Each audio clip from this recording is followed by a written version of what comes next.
महत्वपूर्ण रूट है जहाँ पर सर्वाधिक ट्रैफिक रहता है, जाम की समस्या रहती है। ऐसे 10 रूट निर्धारित करके हर रूट पर एक ट्रैफिक मार्शल जो इंस्पेक्टर लेवल का अधिकारी है उसको नियुक्त किया गया है और उनकी ये जिम्मेदारी है, उनकी और उनके साथ जो संबंधित थाने रूट में पड़ रहे हैं और चौकियाँ पड़ रही हैं उन सबकी जिम्मेदारी है कि इन सभी 10 रूट पर हम जो ट्रैवल टाइम है उसको कम करें।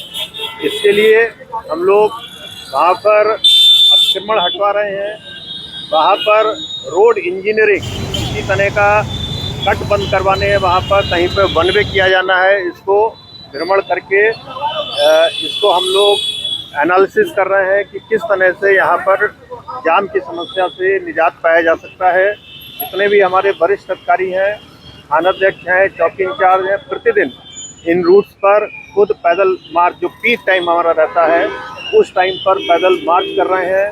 जो ऑटो रिक्शा मैनेजमेंट है उनका भी हम लोग ये सुनिश्चित करा रहे हैं कि वो निर्धारित स्थानों पर ही खड़े हों और उनकी वजह से कहीं जाम ना लगे। कुल मिलाकर के पूरी एक्सरसाइज का जो हमारा एम है वो ये है कि आम जनता को सड़क पर अपने घर पहुंचने में कम से कम समय व्यतीत करना पड़ेगा। सर, बिजली के लागू हो जाएगा ये जो 10 रूट पे आपने बताया ये ऑलरेडी 10 रूट निर्धारित हो चुके हैं। सभी जगह हमारे जो रूट मार्शल्स हैं वो नियुक्त हो चुके हैं और प्रतिदिन इस पर काम चल रहा है। और जो पिछले एक हफ्ते का हम लोगों ने इसका जो अध्ययन किया है उसमें हम देख रहे हैं कि पर डे जो एवरेज टाइम है, जो लोगों को चलने का 24 घंटे का एवरेज टाइम है वो प्रतिदिन कम होता जा रहा है। जिस रूट पर पहले 15 मिनट लगते थे आम जनता को जाने में, अब करीब 12 से 12.5 मिनट वहाँ लग रहे हैं। सर, शहर की सड़कों पर जो रोड चौड़ीकरण हुआ है तो अभी भी वैसे बिजली और जो है टेलीफोन के खंभे जो है छोड़ दिए गए हैं, तो क्या इसके लिए जो है संबंधित विभाग से संपर्क साधा गया है क्या? बिल्कुल, ये जितने भी स्थानों पर इस तरह की चीज़ें हैं जहाँ पर हमें दूसरे विभागों से काम कराना है उनकी हम लोगों की माह में एक बार इंटर डिपार्टमेंटल बैठक होती है। इन सभी जगहों के फोटोग्राफ्स लेकर के उस मीटिंग में रखा जाता है और इसको सभी विभागों से समन्वय करके इसको सही कराया जाएगा। सर, आपने एक ऑफिसर को निर्देश दिया कि जो सफ़ेद पट्टी होती है उस सफ़ेद पट्टी भी कहीं कहीं खींची नहीं गई थी। वाहन जो खड़े हो रहे हैं, मतलब बेतरतीब वाहन खड़े रहे, कोई भी ऑटो कहीं से भी घूम जा रहा है, तो इसके लिए कोई प्लान है और जनता के लिए क्या कोई नियम है कि मतलब हाँ इस नियम को रूल फॉलो करें? देखिए, जहाँ पर सड़क चौड़ी है और सड़क पर वाहन खड़े हो सकते हैं, आसपास कोई पार्किंग नहीं है, ऐसे स्थानों पर हम लोगों ने येलो लाइन और ग्रीन लाइन का प्रावधान रखा है कि लाइन के अंदर वाहन खड़े हो सकते हैं। नगर निगम से कोऑर्डिनेशन करके रविदास गेट से मालवीय गेट के बीच में ये लाइनें पड़वाई गई हैं और उसका अनुपालन भी कराया जा रहा है। जो लोग लाइन के बाहर गाड़ी खड़ा करते हैं उनका या तो चालान होता है या ट्रेन के माध्यम से वो गाड़ियाँ बीच बीच में हम लोग उसको उठवाते भी हैं।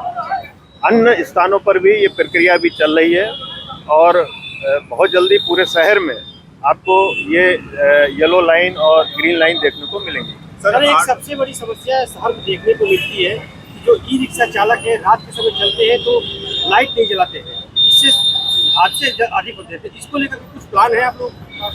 नहीं, बिल्कुल। देखिए, अभी जो आज भी हमारा जो अभियान चल रहा है इसमें हर तरह की चेकिंग चल रही है। बिना नंबर गाड़ी भी चेक हो रही है। जो रॉन्ग मतलब अपोजिट डायरेक्शन से कुछ लोग चलते हैं, थोड़ी सी दूरी बचाने के लिए रॉन्ग डायरेक्शन से चलते हैं, उन पर भी कार्रवाई हो रही है। इसके अलावा बीच बीच में हम ऐसे जो हाईवेज हैं उन पर कार्रवाई करते हैं। डंपर्स जो नंबर प्लेट नहीं लगाते हैं वहाँ पर उनके जो लाइट्स हैं वो नहीं जलती हैं।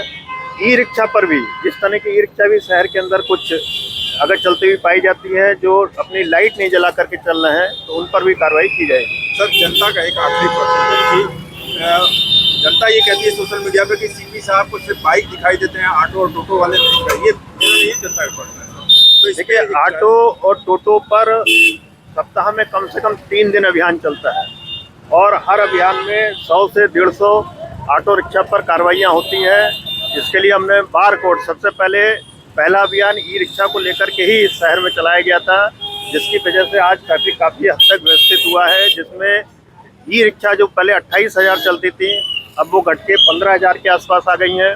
सभी ई रिक्शा को हमने रूट निर्धारित किया है, उनको कलर कोड दिया है, QR कोड दिया है, और जो गलत रूट पर चलती हैं उनका सीजर की कार्रवाई होती है, उन पर फाइन पड़ता है।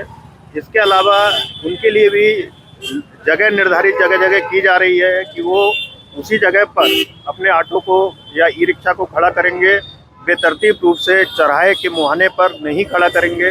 ये कार्रवाइयाँ लगातार चल रही हैं।